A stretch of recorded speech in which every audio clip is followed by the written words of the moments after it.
From the madness, Selection Sunday is in full swing, and we are tracking 3 local universities. Tonight, a breakdown of the men's brackets. Plus, we are learning the seeds in the NCAA Tournament for our local women's teams. How the teams are reacting tonight. We're warm and sunny for now, but we've got big changes to talk about. Well, good evening and thank you for joining us for the Selection Sunday for KREM 2 News at 6. I'm Mark Hanrahan. It's good to have you here. I'm Whitney Ward. It is official. The March Madness brackets are set. Less than an hour ago, seeds for the women's NCAA tournament were announced, and less than 2 hours ago, the men's seeds were announced. So here at KREM, we want to make it following our local teams as easy as possible. So right here in the studio, we have these brackets. There they are. We filled them out during our previous shows today. So let's take a look right now. First, on the women's side, they announced that the Gonzaga Women seated at 4 less than 30 minutes ago, so they will face 13 seed UC Irvine, and they will be playing that game in the Kennel right here in Spokane. The Eastern women also are going dancing, and they secured a 14 seed, so they will be playing Oregon State, a number 3 seed in Corvallis. That's a big deal because the Eastern women haven't been part of the big dance since 1987. All right, now to the men's side. The Gonzaga men are seeded number 5. That's a little lower than last year's number when they were a 3 seed. Well, they are set to play McNeese in Salt Lake City that game on Thursday. The GU men have the second longest streak in March Madness appearances in the nation. This year makes it 25 straight years to the tournament, only behind Michigan State. Washington State men, they snagged a number 7 seed. They're taking on Drake in Omaha, Nebraska, also on Thursday. And just a reminder, this is their first time back in the tournament since 2008, so also a pretty big deal for them.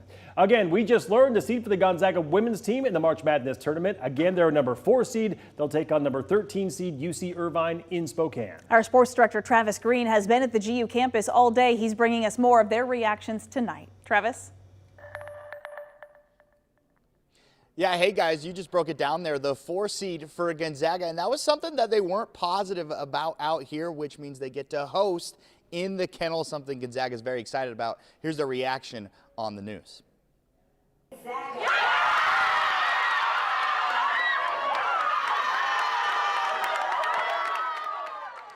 Well, there you have it. A lot of happy times. I'm now joined by Kaylee Trong, one of the star guards for the team here. Kaylee, I mean, we saw it in the video there, but what was the excitement like seeing that you get to host?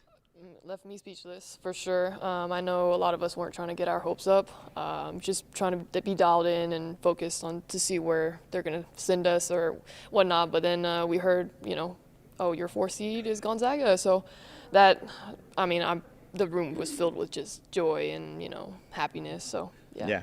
How much does that help for tournament games, having the hometown fans here? Oh, it helps. I mean, I feel like we say it all the time. Playing in the Kennel is probably hard for an opponent to come. And just even in regular season, we average so many, around 5,000 fans. And, you know, they come cheering, and it really helps a lot with the energy. Absolutely. Okay.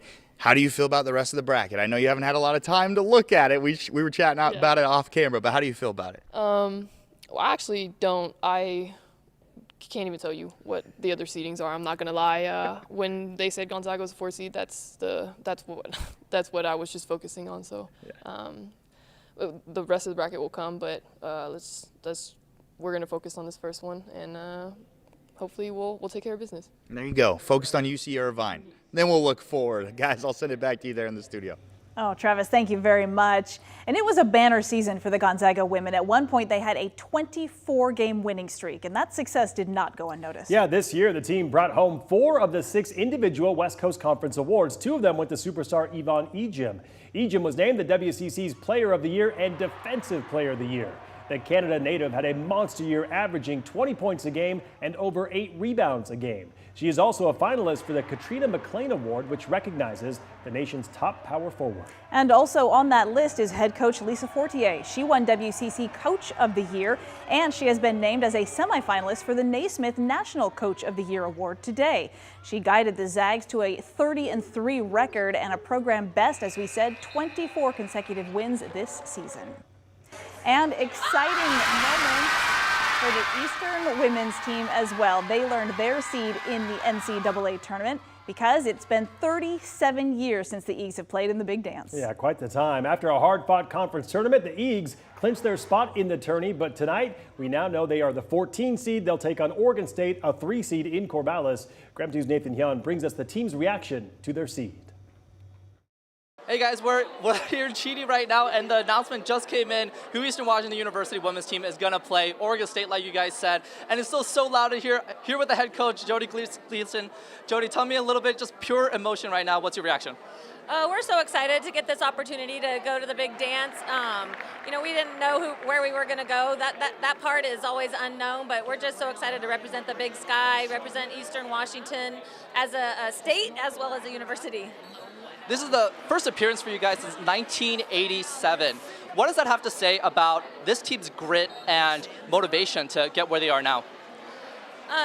It's huge. They came out as the preseason #1 pick, and we had a target on our back the whole year. And this team just showed resiliency, toughness. It was not easy. The Big Sky Conference is really good, and we just did a wonderful job of winning that preseason or winning the regular season, but then also getting the conference tournament championship. And I know we just learned the opponent, but what are some of the keys you think for to get this win?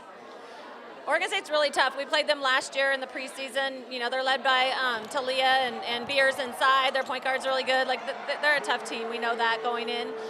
But we just have to be ourselves. We need to make sure we defend with urgency. We force turnovers. We get after it at the defensive end. And then we're pretty deep. We can score. 5 people can get in double figures on any given night. So we just have to make sure to just be us. Thank you so much, Coach. Again, this team, the Eagles women's team, will be playing Oregon State in the first round of the NCAA Women's Tournament. For now, live in Cheaty, Nathan Hyun, KREM 2 News. Well, the men's NCAA brackets were announced today at 3 o'clock, and coming up in 5 minutes, we'll bring you reactions from both Gonzaga and Washington State, coming up in about 5 minutes.